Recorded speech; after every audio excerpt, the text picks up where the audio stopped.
If you've been paying attention to the young people of Africa, you would have noticed some kind of fashion revolution going on, right? With the rise of luxury and streetwear brands all over the continent, and it's absolutely amazing. Prominent publications like Vogue, GQ, and Glamour have certainly taken an interest in this movement. And yes, it is a movement, and I truly believe so. Young entrepreneurs today don't just start their businesses for cold hard profits. Instead, they use their entrepreneurship as a channel for positive change in the world. An idea that would have been a little outlandish before the age of social media. I have been interested in this kind of entrepreneurship for a while now, and if you follow me on my channel, you are going to realize that I've been talking about entrepreneurship since 2014. And so when the opportunity to talk about one of the leading voices in this space arose, of course I jumped on it. And so I am so excited to have a conversation with nATAI's founder and creative director, Nyasha Johnson. But before that, I'm just going to indulge myself and get some incredible pieces from her website. And guess what? This founder is based in Zimbabwe, believe it or not. So it's going to be an amazing journey. So come on with me, let's do some shopping and join Nyasha at the studio.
Hey Nyasha, thank you so much for having me in your studio. I'm so excited today about what we're going to do. You have an amazing story.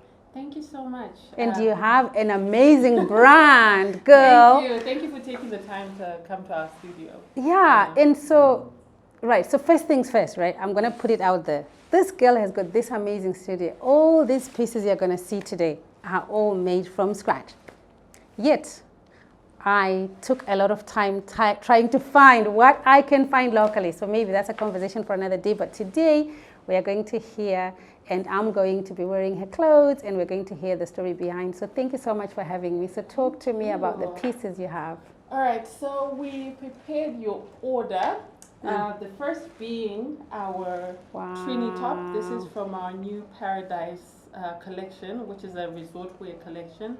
It's pieces that you can wear on holiday, but then you can also wear them for brunch. They're not limited to the holiday only. And then these are our Ziggy pants. So these can be dressed down or dressed up. Yeah, they're really nice. Yes, they're called the Ziggy pants. My son is called Ziggy. Is so he? I named him after my son. So we're going to pair our Trini top with our brown Ziggy pants.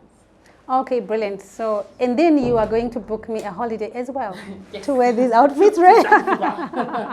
Yeah. So thank you so much. So what's the story behind the pieces? The story behind the pieces, I love simple and sophisticated pieces. Things that look nice, not just on one particular body type, but on people of all shapes and sizes. And I feel like the Ziggy pants are very flattering on slim people, on plus size people, and that's the same idea with the Trini top as well. All right, that's brilliant. So I'm going to try those pieces, and I'm hoping I can try more pieces that I can take with me if you've got my sizes in stock. Definitely. Yeah. All right, so let's go and do the trying, shall we?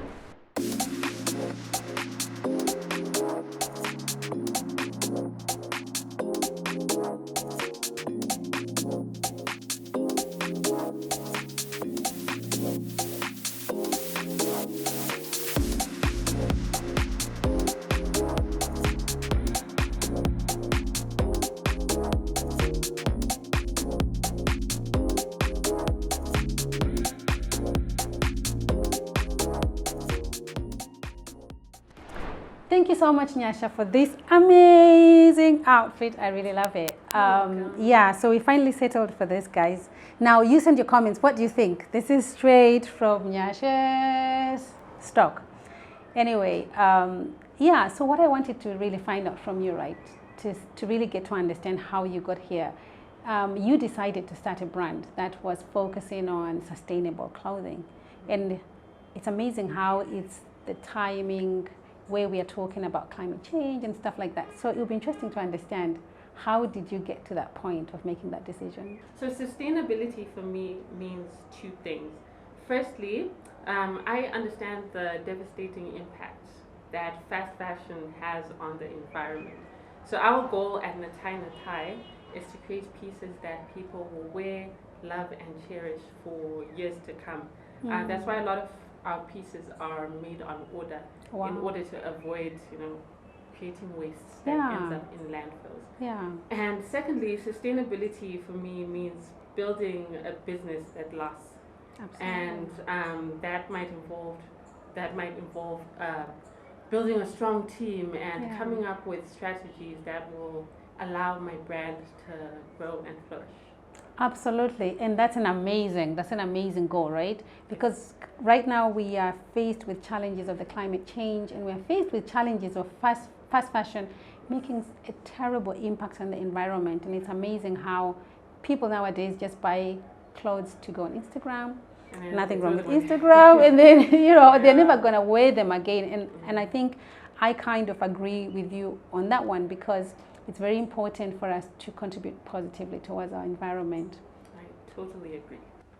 So there's been a talk in recent years in the decline of the middle class in Africa, and then specific to Zimbabwe. I remember I grew up in Kadoma, by the way, Remoka Kadoma, and David Whited and Spinners were the key companies who were producing amazing products, which were cotton-based. So that was your fabric, your wool, your madoiri shinda.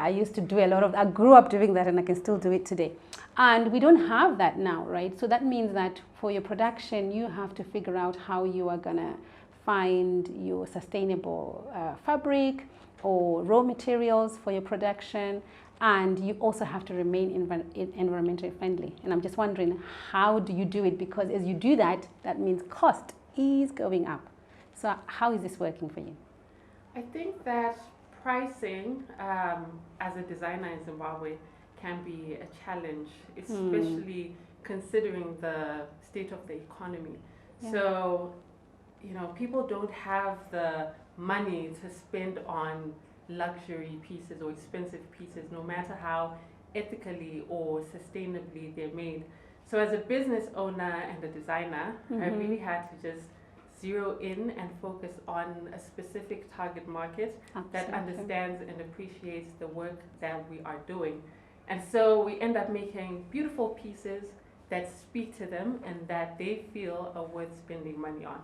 Absolutely. And would you say then you've got a good captive market that's really responding to your product? Definitely. I feel like I have this idea of the person that I want to come to nATAI, and the people do respond. That's absolutely amazing. And they end up becoming return clients, and then they refer other people. So I think it's going very well. Yeah, and I think referring to the fabric, right? So because I was looking at this top, right? It's a top that I can wear today, and I can hang it in my wardrobe, and if there is another function, I'm probably going to wear this so many times because of the quality, the feel. It's not something that I'm just gonna wear once and throw away. No, I don't believe in that. And I think that's how we need to start planting these seeds of the importance of understanding what we have, preserving, using what we have, and using it wisely. And then I think in the long term, the money adds up, I think, from where I sit. Right? Yes, it really does. Yeah, we are, I feel like we're trying to, for me personally, as a designer and a brand owner, business owner, I'm really trying to train people to respect the art of making clothes. Yeah. There's someone who's working hard to make something that you're going to wear on your body. Someone's hard work and sweat went into that. So just throwing away, I feel like, throwing away something is so disrespectful to the craft. Yeah. And we need to be more appreciative of the people that make our clothes. Yeah, and I'm going to take it back. So I remember growing up, my mom did designer and tailoring then when we were young. And because we were so poor, she would make everything that we used to wear from scratch, but she used to use my pieces. So she would go to David Whitehead and pick up a bag of those patches, right? She would make these patch blankets. I don't know if anybody remembers, right? We used to have these patch, my grandmother would call them malaslapi blankets. And we could have malaslapi dress or skirt. And I think that was a good way of preserving and working with what we have. Whereas nowadays people just think, I have to go and buy something new from the shop. And I think maybe we need to go back to that. Yeah. Yeah. I think in Zimbabwe and Africa in general, compared to maybe Western societies, people still do go to tailors. Yeah. So I think, yes, now we have fast fashion coming in and people are hopping onto this fast fashion trend. But I do feel as if, a lot of people have this same story as you. Yeah. Going to tailors or... Yeah, and an example of that, you mentioned scraps. Mm-hmm. All the scraps from our clothes, all the scraps that we have, we don't throw away. Wow. Yes, it's either we donate them to people that make rugs. Wow. And then other people can, because sometimes you have like big pieces that are left over. People can just join them together, create a new top, whatever. So I donate them to people who could make use of them. We don't believe in throwing things away. Yeah, exactly. So that's really good. Well done for that. Thank you. Yeah, so Nyasha, you started nATAI when your son was only 6 months old, and you've mentioned in a couple of interviews that you don't hesitate to ask for help. So has this always been the case, or has experience of motherhood impacted your overall outlook on getting assistance when you need it? I think for me, motherhood plays a huge part in my role as an entrepreneur, as a designer. Because nATAI was actually named after my mother. Wow. She's a huge inspiration to my work. When I was younger, she actually used to work in the building opposite this one. Really? As a tailor. So she'd take me to work with her sometimes. So she was the first introduction that I had to fashion. Really? So this is kind of like a continuation of what she started, but just taking it to the next level. Yeah. Wow. And so my question is, are you bringing your son to this place? Sometimes I actually do bring him. Maybe now and then. But yes, I launched nATAI when my son was 6 months old. Because I remember just thinking, oh my goodness, there's a human that is depending on me. There's someone who is looking up to me and depending on me for survival. So I have to go out there and work. So from that day, I have shown up every day. And I put in the work because, I just need to make sure that my family is comfortable. Yeah, and talking about family, so I wanted to find out, because sometimes, as a woman and as an entrepreneur, it's really, really difficult to commit yourself to the business. You're wearing that many hats. You are a mom, you are an entrepreneur, you are everything, you are the designer, you have to make all these decisions. And for me, it's really important for us to highlight to other women who may want to be doing the same, to say, how do you do it? How do you find the balance? If ever you do, and if you don't, how do you work it? So I'm lucky to have a very supportive, I have a good support system. So there are people who are always willing to jump in if I need a babysitter, if I need them to stay a couple of nights and watch my son. There are people who are always willing to help me. I know that other people do not have that luxury, and I feel like that really, the fact that I have the support system allows me to put in the time and effort that I do into nATAI, and that's why it's on the level it is now. Yeah. So it's not just me. There's a lot of people working in the background to give me the time and opportunity to do what I love. Because at the end of the day, it's not just for me, but it's for everyone, and it'll benefit all of us. Absolutely. So behind a successful woman or entrepreneur is an amazing team, right? Exactly. It's an amazing support system. Yes, yeah, really important. Right, so starting a fashion brand You are the designer, you are the stylist. You make everything from scratch. And trust me, I could imagine the resistance that you faced in the marketplace. Do you want to talk about that, and how have you been navigating the environment? I feel as if people have been very receptive. I think that people have been waiting for something like this. Awesome. Because I remember when we first started 3 to 4 years ago, you know, there's a lot of stores that sell the same thing, and people were just waiting for something that would give them something different, you know. So I feel like when I started nATAI, I didn't really get much resistance. I get a lot of support and encouragement from my clients, friends, family. So yeah, I think it ties into what I said about support system. So it flows to the clients as well. They're always sending me these encouraging messages, and I'm just like, wow, I'm so lucky to have people that, you know, that love to encourage me, even on days when I don't feel like, you know, because being an entrepreneur is very hard. Yeah. There are days when it's so difficult to show up, but then you know that there's so many people rooting for you. Yeah. So definitely, I haven't felt any resistance, just encouragement and support. So really, the message is for somebody who wants to start, right? Because it's very easy to ride on preconceived ideas, guys.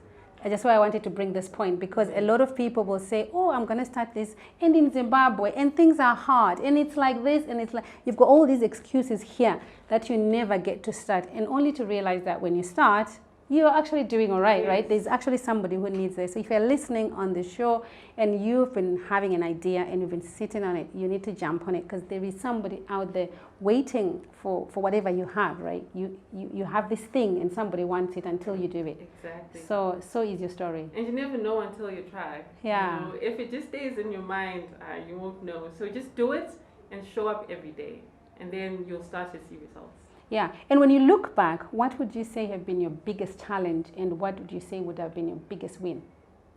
I think one of the biggest challenges that I'm still experiencing right now has been trying to be more accessible to people outside of Zimbabwe.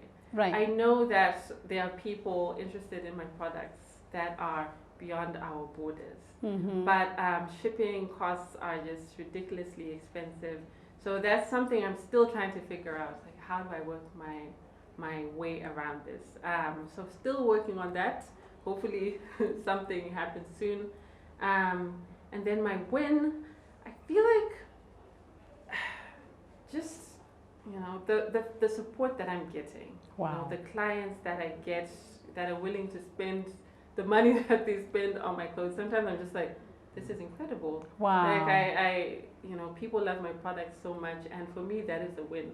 And it encourages me to keep on giving them, you know, more pieces that they'll love and appreciate.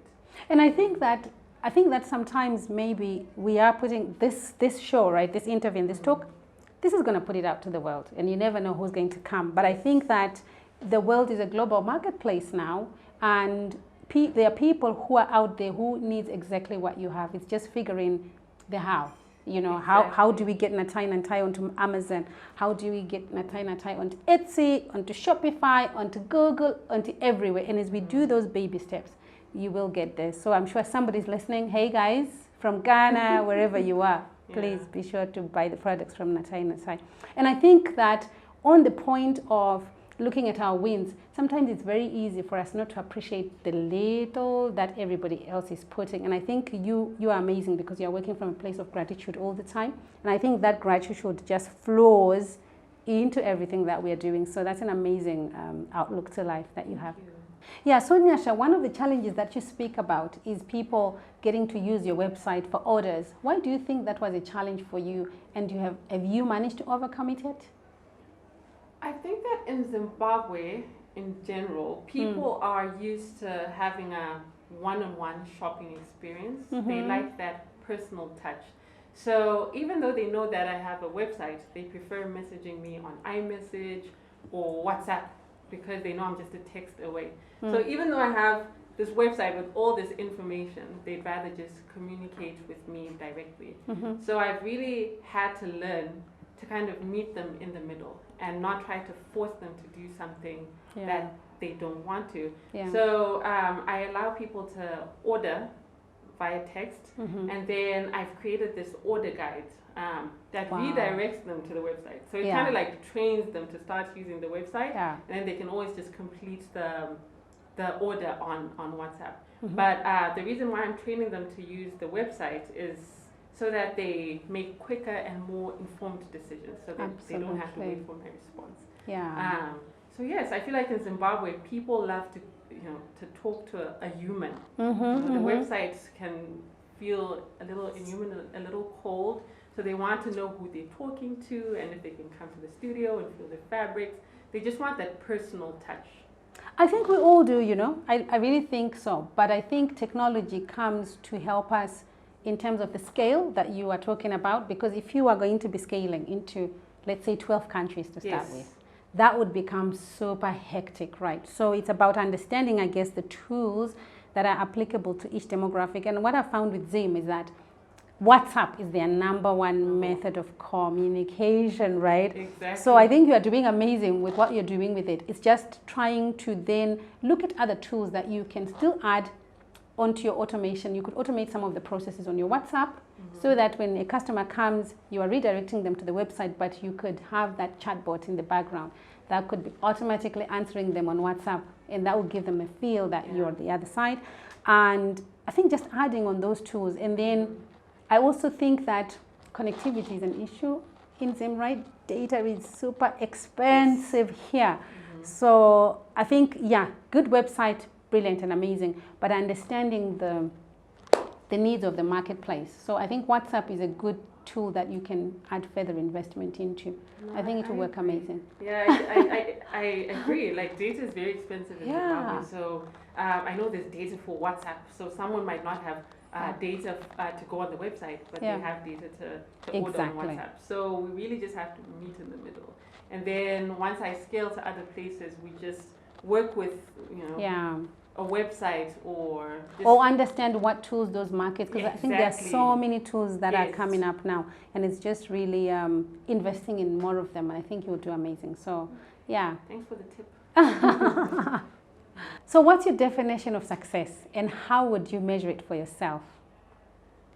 For me, success is being able to wake up every day and be able to do what I love, and just being able to share that joy with everyone around me.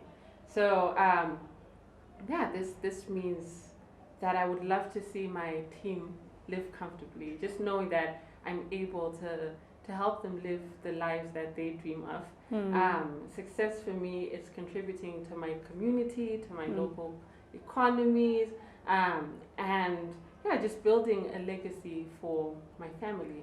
Absolutely. And my hope is that one day soon we'll be international, we'll be accessible to people from all over the world, and I think that will be the day I'll be like, yes, I've made it.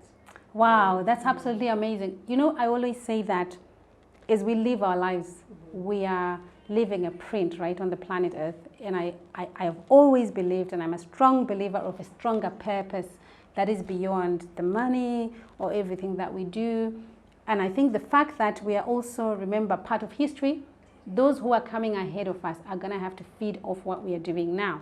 So I think that's an amazing success definition, that as your team is growing and as they are becoming comfortable, their children and the children's, so it's impacting generations, really, that the work that you're doing. So thank you so much, Nyasha, for having me, and for all the hard work putting the outfit together, and for your time. I appreciate you're a busy woman, but I really appreciate, and I believe that this story is going to touch many lives, right? Thank you for having me on your show, and I hope you enjoy your lovely outfits. And I'll be waiting for my ticket to Zanzibar, madam. Expect it in the mail. Yes. Thank you so much for watching, and as always, feel free to leave your questions, thoughts and opinions in the comment section below. Be sure to subscribe to my channel and hit the notification bell so you never miss any episode.